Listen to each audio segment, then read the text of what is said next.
My first question po yung para po kay Congressman Garin, Dr. Garin. Nung Monday po nag-viral after ng statement, opening statement ni Congressman Jervy Luistro yung mga meme na may laway and the next day yung may mga tumulong sipon. Walang tao ang walang laway. Saliva is part of a normal person. Nagulat ako nung sabihin niya, physiologically, medically, scientifically, ang laway daw at ang sipon ay simbolo ng mga taong nagsisinungaling. My God! That's a big lie! Especially if you're a former official of the government.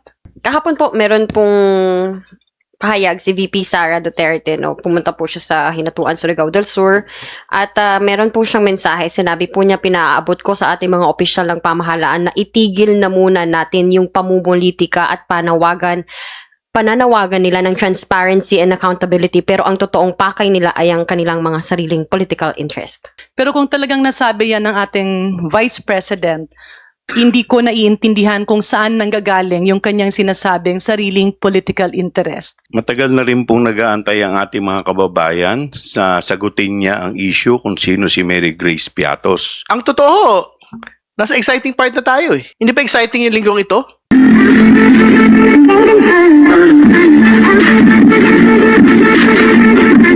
Kahit medyo maulan, to our friends from the media, welcome to another press briefing of the House of Representatives. We are honored here today with the presence of our Deputy Speaker, Janet Garin, the 1st District of Iloilo, Representative Joel Chua of the 3rd District of Manila, and Representative Terry Ridon of Bicol Saro Party List. Binubukas na po namin yung hapag sa mga tanong. All right.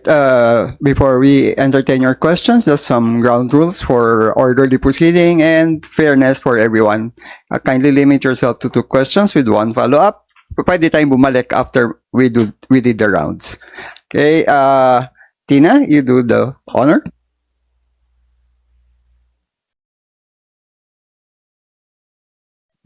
Good morning. Good morning po, Kongs.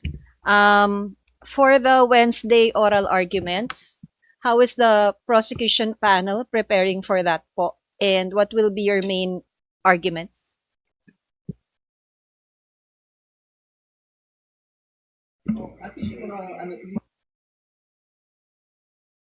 Well, yung pong oral argument, syempre, ultimately, meron pong final disclosure and statement no during the oral argument itself. Pero wala naman pong bago doon sa alam naman na po natin, the position ever since of the House on the BIR box and yung pong AMLC bank accounts, no?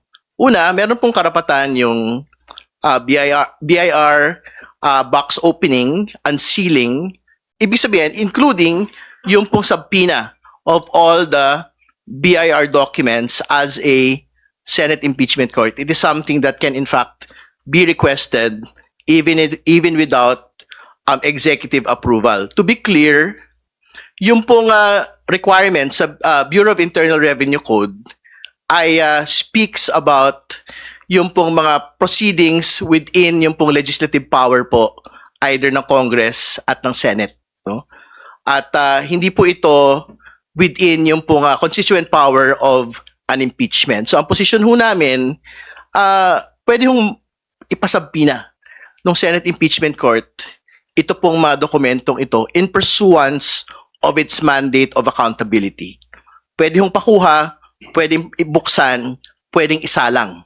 Doon po sa Senate Impeachment Court kahit wala pong pagpayag ng Pangulo ng Pilipinas. So, yung bagay naman po na yan, hindi, alam naman na ho natin at natalakay na po yan in previous proceedings. Pero antayin po natin yung pong final no, na paglalatag ng pong posisyon ng prosecution during oral arguments proper. No? Doon sa AMLC documents, ganun din naman ho yung posisyon ho natin. Meron pong absolutong kapangyarihan ang Senate Impeachment Court para isabpina ito pong AMLC records, bank records nung pong mag-asawang Duterte Carpio. Yung sa bank records, very clear po ito.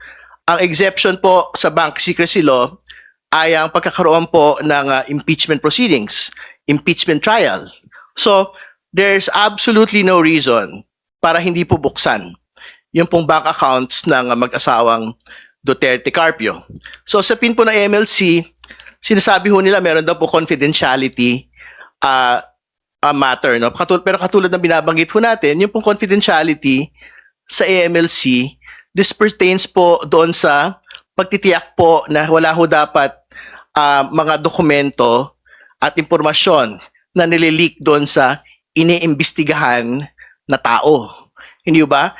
I think there was never an objective for the AMLC amendment to ensure that those who are undertaking illegal transactions, suspicious transactions, covert transactions, to be able to be protected under this confidentiality provision. Kasi pagka ho ganon, Po yung sinasabi po nila na nakapaloob na prohibition sa NIRC ay hindi po pwedeng magamit at hindi po pwedeng mas manaig ito sa nakasaad sa ating saligang batas. At the end of the day, ang ating pong saligang batas ang supreme law at ang accountability ng mga tao na nasa gobyerno ang mas mananaig kaysa po ang pagtatakip ng mga ebidensya. For everybody po. Just to cover your bases, hindi po ba kino-consider ng House Prosecution Panel na hingin yung authorization ng President to open the box? Siguro at this point in time, we cannot discuss kung ano man yung aming legal strategy and yung merito ng aming magiging discussion so as not to anticipate kung ano yung magiging laman ng aming oral argument sa Wednesday. Thank you po.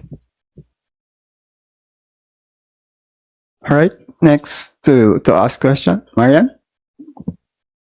Good morning po. Kahapon po, meron pong pahayag si VP Sara Duterte, no? Pumunta po siya sa Hinatuan, Surigao del Sur. At meron po siyang mensahe. Sinabi po niya, pinaabot ko sa ating mga opisyal ng pamahalaan na itigil na muna natin yung pamumulitika at pananawagan nila ng transparency and accountability. Pero ang totoong pakay nila ay ang kanilang mga sariling political interest. Your comment po. Unang-una, I haven't heard the statement personally. Pero kung talagang nasabi yan ng ating Vice President, hindi ko naiintindihan kung saan nanggagaling yung kanyang sinasabing sariling political interest. Linawin lang po natin. Noong nakaraang 3 araw na nagkaroon ng impeachment trial, naipresenta ng ating prosecution na ilatag yung aligasyon dun sa articles of impeachment kung saan andun yung threat sa Pangulo, sa First Family, and of course our former Speaker. Hindi po ito pamumulitika dahil kaakibat ng responsibilidad ng isang nahalal na opisyal, lalo't lalo na't you are holding the second highest position, kaakibat ng mataas na posisyon ay ang responsibilidad at ang accountability. Hindi naman tinitigil yung serbisyo sa taong bayan, patuloy na tumutugon ang gobyerno sa mga pangangailangan, patuloy na gumagalaw ang Kongreso, patuloy na nagtatrabaho ang Senado, ngunit we cannot have selective tasks. Hindi pwedeng piliin lang natin yung ating trabaho dahil ang ginagawang impeachment trial ay sang-ayon sa saligang batas. It is our moral obligation and our moral duty. Balikan lang natin yung last week. And sa pananaw ko, next week we'll have more fireworks. Magiging exciting din yung next week. Pero kung ibalik natin dun sa nakaraang unang 3 araw ng pagdidinig ng impeachment court, which is the Senate in this case, andun kasi yung usapin na kaya ginawa niya yun at kaya siya nag-react ng ganon dahil na-trigger nung parang naging emotional yung kanyang chief of staff or si Attorney Zulaika Lopez. Pero ibalik natin. Sa ngayon ba, karapatan na ba na pagbantaan mo ang buhay ng isang tao dahil lamang ikaw ay galit. Pagbantaan mo ang buhay ng isang tao or magbigay ka ng banta dahil you are in the peak of your emotion. At ibalik rin natin, medyo nakakalungkot na habang patuloy na dinidinig ng impeachment court yung alegasyon ng prosecution, yun namang depensa ng defense panel, naglalaganap ang mga fake news, fake information, twisted facts sa social media. And I'm sorry to say this, yan po ay isa sa legacy na nakuha natin noong nakaraang administrasyon. Kaya dapat rin niyang ayusin. Ibalik natin doon sa, I remember meron kasi yung piloto, no? Na naglabas siya ng baril dahil nagalit siya doon sa traffic. Sa pananaw niyo ba makatarungan yon? Kasi mali yun eh, no? Pero kung kunyari meron ding isang security guard nagpakita ng baril kasi nagalit siya, mali rin yun eh. And they have to be held responsible and accountable dun sa ginawa nila. Hindi porket nagalit sa traffic, gagawin yun. Hindi porket nagalit ka na may dumaang tao, rason na yon para magbanta. But if we look at the situation, ito nga ang pinag-uusapan, kaya hindi natin dapat ilihis eh. Kasi ang pinag-uusapan dito is kaakibat ng poder ng isang tao ay accountability. So, calling to stop all of this might be pointing to the fact na hindi maidepensa yung mga alegasyon doon. So, ba't hindi natin ibalik?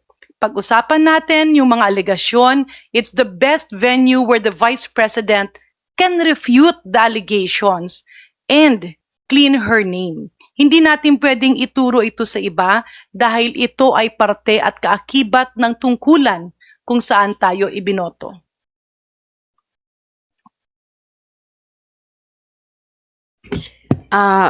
Para na rin po kina Kong Ridon and Kong Chua, meron din po siyang sinabi sa ating mga opisyal ng pamahalaan, tutukan natin yung kaayusan, kapayapaan at kaunlaran ng ating bayan. Matagal nang nagaantay ang ating mga kababayan na maging mas maayos daw po itong bansa.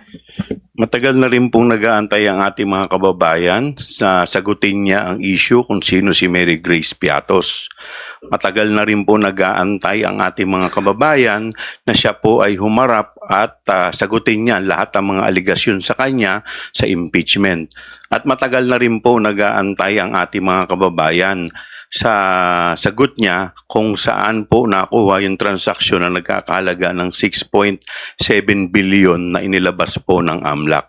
Yan po muna ang sagutin niya bago po siya magsabi na kami ay namumulitika lamang.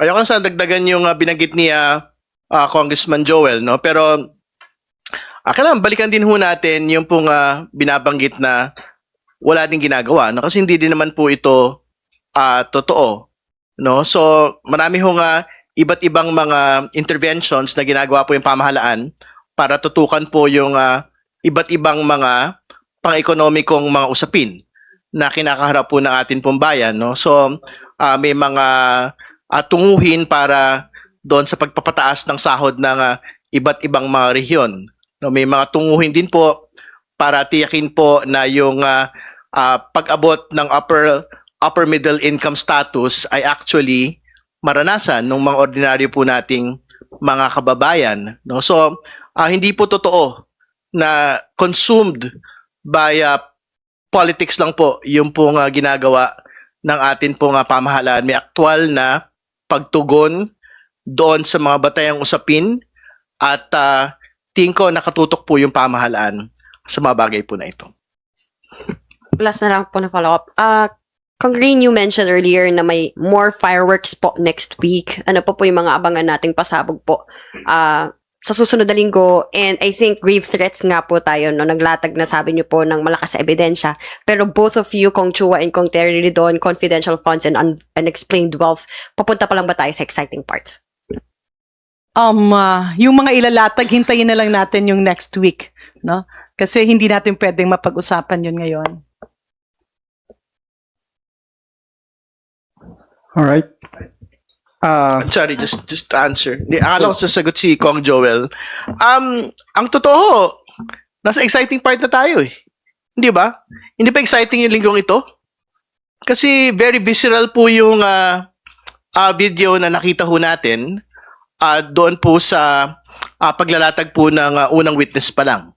Hindi ba? So, I'm quite certain as we go into confidential funds misuse, bribery, and unexplained wealth, which are basically the beating heart of the impeachment trial, mas marami pa ho tayong matitisod at makikita na mga pasabog dito po sa paglilitis po na ito. All right, Annalie.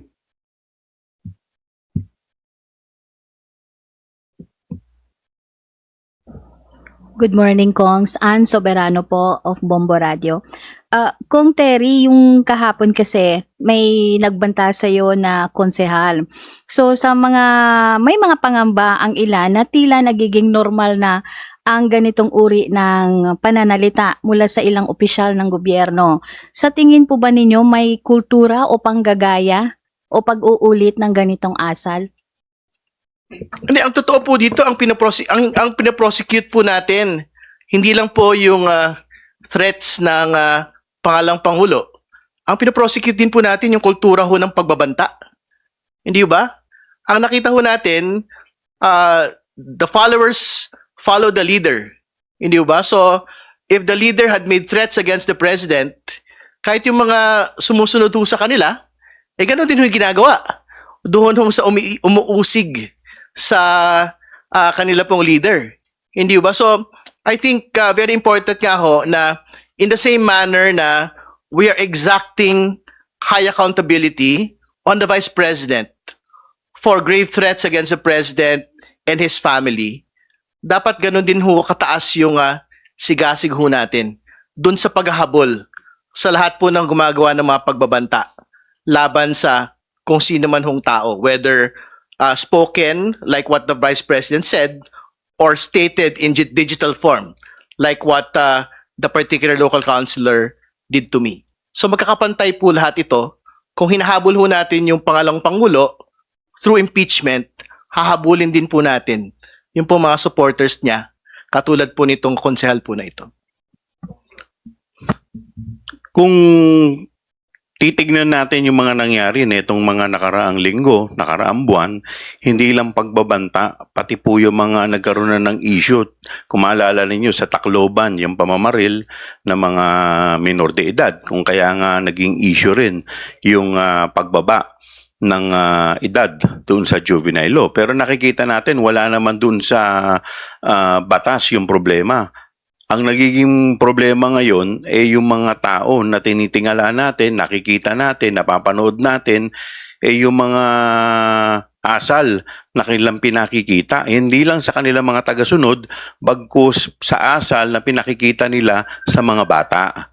Ngayon, ito pong pagbabanta na ginawa po, ito po ay hindi ordinaryong pagbabanta. Dahil ito pong pagbabantang to ay pagbabanta sa head of the state. Ibig sabihin po, ito po ay pagbabanta sa Pangulo ng Republika ng Pilipinas na nagrepresenta sa ating bansa. Yun po ba tama po na nakikita ng mga bata? Yung mga ganitong klase na pagbabanta. Ito rin po natin ipakita sa mga bata, sa mga kababayan natin na ganito po ay mali po. Hindi po ito ang dapat na asal o inaasal ng mga tao, lalong-lalo na po yung mga nasa pinakamatataas na posisyon sa ating lipunan. Dahil kung ganito po ang magiging asal, ano pa po ang pwedeng gayahin ng mga bata? Dahil kami pong lahat, lalong-lalo na po yung may pinakamatataas na posisyon, sila po ay nanumpa ng kanilang tungkulin na susunod sila sa ating saligang batas, sa ating mga batas na umiiral. At ito pong pagbabanta ay maliwanag na violation ng ating saligang batas, violation ng kanilang oath of office. Kaya nga po, culpable violation of the Constitution. At yung kanilang mga followers, yung mga bumoto po sa kanila na 32 million, ito po ay betrayal of public trust dahil ito po ay hindi dapat inaasal ng mga taong nasa may pinakamataas na tungkulin. At ako po naniniwala, yung mga bumoto po sa amin, yung mga naghalal po sa amin, hindi po ito yung asal na kanila pong inaasahan sa kanilang mga leader. Balikan ko lang yung nasabi ni na may nagbanta kay Congressman Terry Ridon. Pero dito naman, yung pagbanta na pinag-uusapan sa impeachment court ay pagbanta ng pagpatay. No, kasi marami pwede kang magbanta ng sulat. There are a lot of threats, pero yung pagbanta ng pagpatay ay hindi ordinaryo yon. Hindi rin ordinaryo yung pagbabanta kay Congressman Ridon dahil hindi kasang-ayon sa kanyang sinasabi. Ang dapat na ginawa ng konsehal na ito ay sagutin at linawin kung ano yung punto niya. Threatening somebody, especially if you are in an elected position or maski hindi elected position, kapag ikaw nasa posisyon ng superiority, kunyari ikaw ay isang may-ari ng malaking negosyo, nagalit ka sa iyong empleyado, kung galit ka dahil may nagawang empleyado, maintindihan natin yon. Pero hindi makatarungan na barilin mo o patayin mo ang iyong empleyado dahil nagalit ka. Kaya nga may mga ganyang sitwasyon. Merong nagalit sa traffic, babarilin mo dahil nagalit ka. Again, hindi yon justifiable. Yung tanong, ito ba ay parang nagiging parte ng culture? Admittedly, as a mother, nakikita ko itong lumalaganap sa ating komunidad ngayon. At bakit? Dahil naipakita noong mga nakaraang taon na normal lang na pagbantaan mo ang isang tao, which is wrong. Kaya nga ipinapakita natin ito na hindi ito nararapat at hindi ito dapat gayahin ng ating future generations. Imagine a chaotic world, a chaotic country, kung saan kapag kunyari magalit yung estudyante at nainis siya sa teacher, pagbabantaan niya, napapatayin. Mali yun eh. And that is why meron tayong mga batas. And that is why kaakibat ng posisyon ay pananagutan. Hindi pwedeng gawing normal yan at yung konsehal na gumawa noon ay dapat niya ring i-explain. Because as an elected official, merong certain idealism na ipinapakita yung ating mga supporters. And we have to set a good example. Dahil kaakibat ng ating posisyon ay pananagutan. Again, maski galit ka or meron kang inaayawan, hindi ito rason para magbanta ka sa iba. Lalo na kapag ito ay banta ng pagpapatay. Sa totoo lang, nagugulat rin ako kasi wala naman ito nung unang panahon. But now, social media, our phones, kapag may ginawa ka at parang hindi sang-ayon dun sa isang tao, may mga trolls ka agad na magbabanta sa'yo, magbabanta sa kasamahan mo sa pamilya. And this is again wrong. Na-weaponize yung kultura na parang sinasabing okay lang magbanta. Mali nga yun. Kaya ngayon pinag-uusapan yan, kaya impeachable offense siya, kaya may pananagutan dahil hindi rason na ang emosyon ay maging validation ng iyong galit at pagbanta ng pagpatay. Right. Go ahead. Hello po, good morning, Kongs. My first question po yung para po kay Congressman Garin, Dr. Garin. Nung Monday po, nag-viral after ng statement, opening statement ni Congressman Jervy Luistro, yung mga meme na may laway, and the next day, yung may mga tumulong sipon. As a doctor, ma'am, can you explain to us yung mga medical explanation regarding that? Thank you po. Unang-una, again, ikinagugulat ko, bakit ba tayo pumupunta sa ganung kababa ng discourse? Walang tao ang walang laway. Saliva is part of a normal person. At kapag medyo nadidehydrate ka, or ikaw ay umiinom ng maintenance medications, kaakibat nito ay talagang medyo nagkakaroon ng dryness at kasama dyan yung saliva.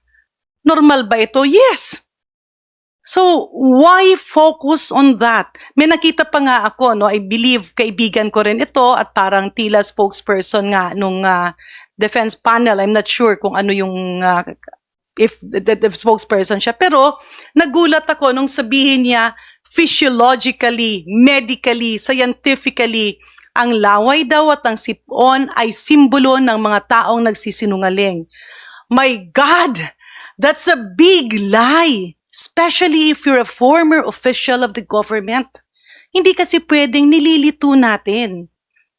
Ang sipon ay isang viral infection na nangyayari sa ating lahat. At hindi natin dapat kutsain ang isang taong sinisipon, lalo't lalo na kapag siya'y nagtatrabaho. Hindi rin natin pwedeng i-focus sa laway o kung ano man yan, kasi ang tanong doon, tama ba ang sinasabi nila?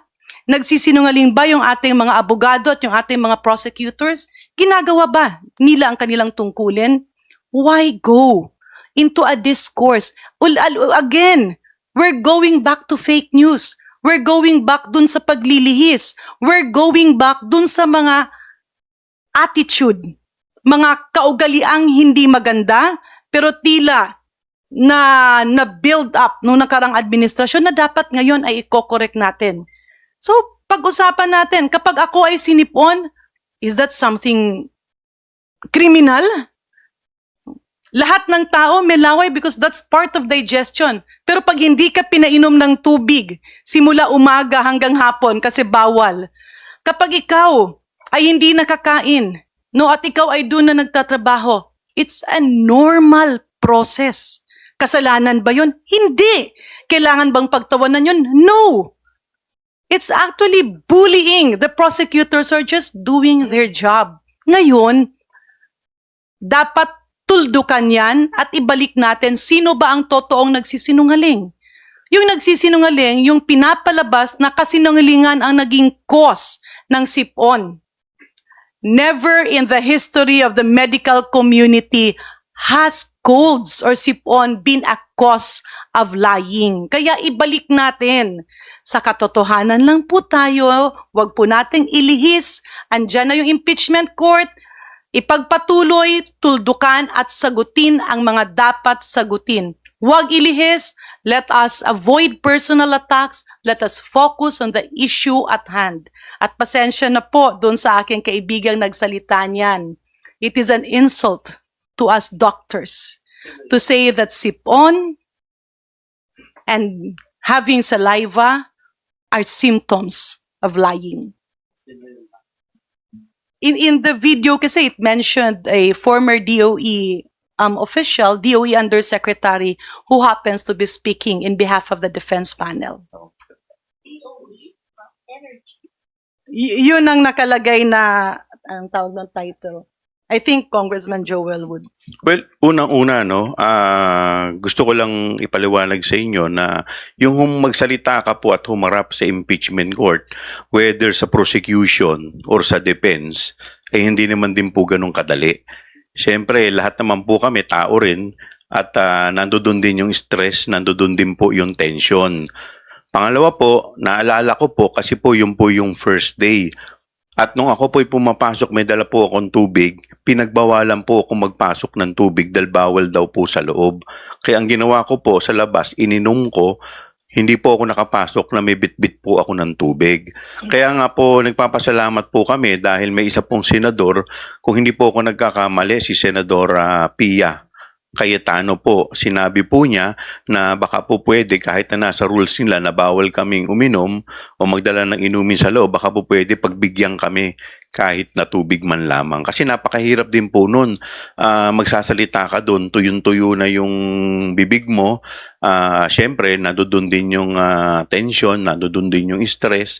Hindi rin naman po ganun kadali na magsalita doon sa harap ng mga ating kagalang-galang na senator judges at sa harap din ng publiko.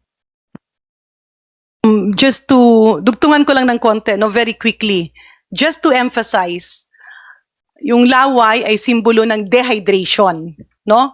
Or kung nagsasalita ka no?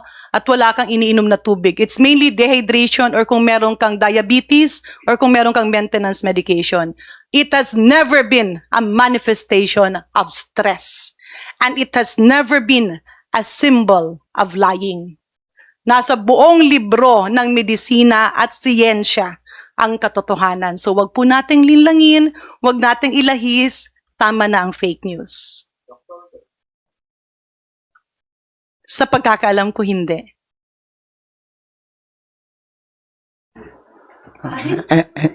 Any follow-up question? Any other Tama question? po, siguro kaya nakuryente kasi nga nanggaling sa ahensya ng kuryente.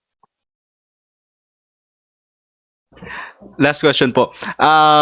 Last 2020, may isa pong guro na inaresto nung panahon ng PRRD dahil po nag-post siya sa Twitter na magbabayad siya ng 50 million kung sino man po ang makapapatay kay former President Duterte. Pwede po ba nating masabi na isa itong patunay na dapat si Vice President Sara Duterte ay managot dahil mismong si Bongbong Marcos, President Marcos, yung binantaan niya? Thank you po. Well, kagaya po ng binanggit ko kanina, ang ating pong presidente ay head of the state. So anything na threat po o pagbabanta sa ating presidente, it concerns national security. Dahil pagbabanta po sa presidente ay pagbabanta po sa ating bansa. All right. Thank you. Now we hear from Bernard Taguig. Doon sa mga pinag-uusapan mga kongs na naging ano ba, yung mga Duterte ba naging bad influence sa mga Pilipino dahil doon sa kanilang ina-act, parang nakukuha na ng mga Pilipino, nagiging marahas na rin sila? Siguro, let us not point at specific personalities. Pero sabihin na lang natin na nung nakaraang administrasyon, tila naging normal yung character assassination, yung fake news, and at the same time, yung pagbabanta. And when this happens, nagkakaroon kasi ng kultura na yung hindi tama ay napapaniwala ang tama. And kaya nga dito sa diskusyon ng impeachment trial, ipinapakita na ang pagbabanta ay mali. Lalo't lalo na ang pagbabanta ay pagpatay sa isang pamilya, isang tao, or kung sino bang opisyal. Ibalik natin. Kung titingnan natin yung nakaraang 3 araw, the video was not refuted. Napatunayang hindi AI, napatunayang hindi manipulated, napatunayang hindi lang once, more than once ang pagbanta sa buhay ng Pangulo at sa pamilya niya at sa iba pang mga opisyal ng ating bansa. Kung hindi natin tutuldukan ang issue na ito ay aakalain ng mga kabataan na natural lang ang pagbanta ng pagpapatay.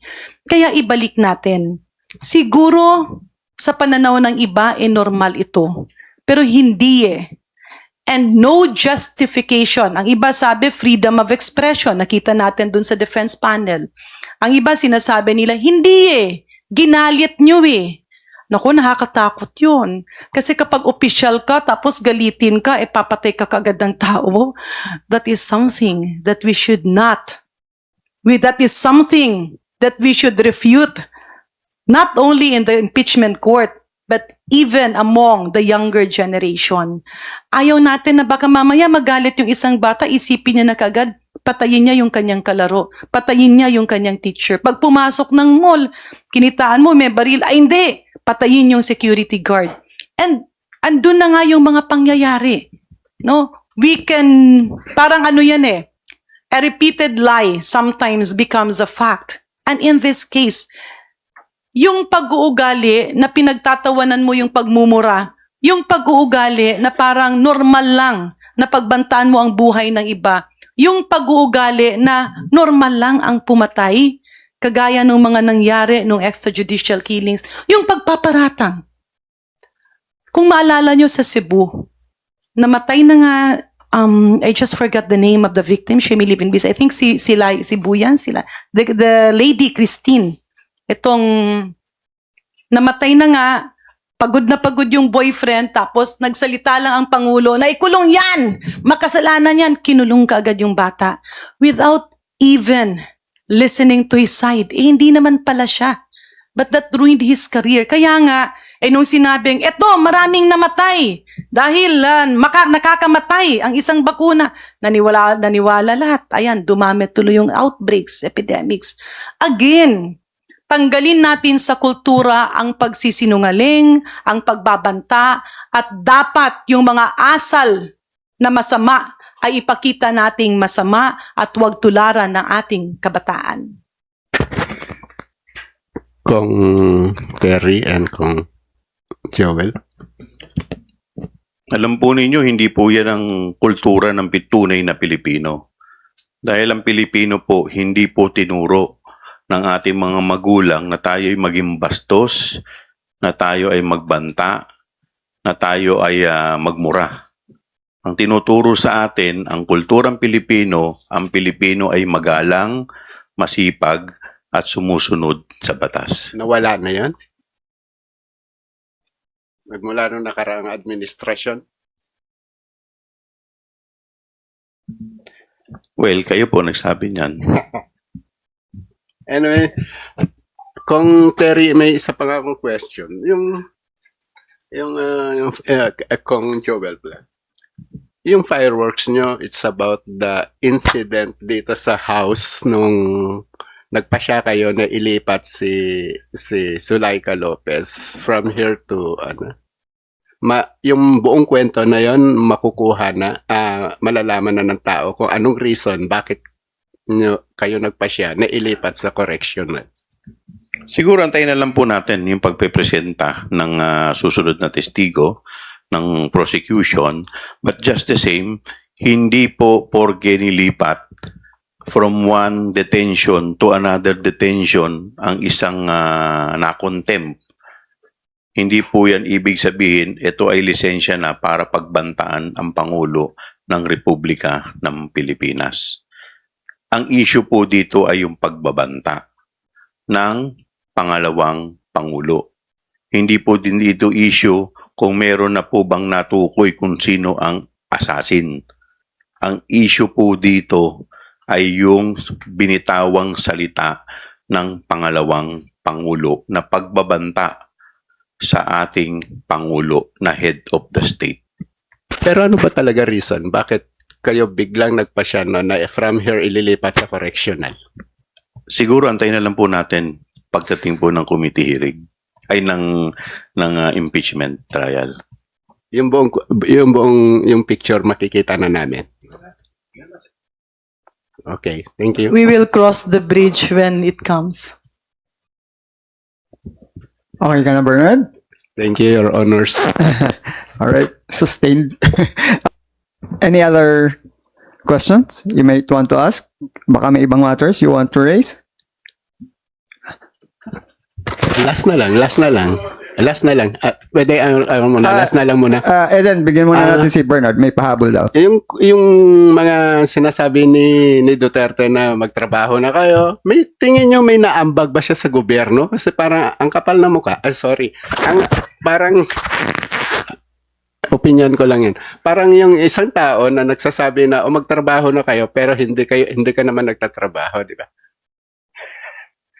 May naambag na ba siya sa government para makapagsalita siya ng ganon? Siguro yan ang magandang tingnan ng taong bayan. No? Pero ang importante, ang Kongreso ay nagtatrabaho, kaya nga hindi maganda na ginagawa ng pekeng balita, pekeng impormasyon, memes, yung mga kongresista, lalong-lalo ng ating mga prosecutors, na wala namang ibang hangarin, kundi ang magtrabaho at gawin yung mandato namin sang-ayon sa konstitusyon. It is not a sin to work, but it's a mortal sin not to deliver for your people who gave you the voice and the power to be in such a public position. All right, it's your turn, Eden. Despite po yung pagtatrabaho ng ating Pangulo at pagtugon sa iba't ibang mga issue, ay nakakuha pa rin po siya ng negative 27 trust ratings sa isang survey. Ano po yung reaction natin dito at sa tingin niyo yung posibleng factor despite po yung publicus? Yeah. Unang-una kasi, kanya-kanyang labas yan ng survey results. Pero ang pinakaunang tanong doon is, sino ba ang survey at sino nagpa-survey? At ano bang katanungan doon? So, this can never be a measure of the success or the dedication that the President of the Republic of the Philippines has been doing. Mahirap kasing bigyan ng credit kapag hindi mo nakita yung buong katotohanan at hindi mo alam kung ano ba yung, kung sino, ano yung katanungan, at kung meron bang ibang interest. Especially at this point of time, na yung constitutional mandate na ginagampanan ng Senado ay tila binabasbasan ng iba na political daw. So marami yung mga ibabato. No, many stones will be thrown at the President, at the Senate, in Congress, kasi ganun talaga yon eh. Kapag ikaw ay nagtatrabaho, kapag ikaw ay magandang bunga, at ikaw ay magandang puno na nagbibigay ng magagandang prutas at bunga, babatuhin ka ng babatuhin ka. Because crab mentality is a trait of a few na hindi natin dapat tularan.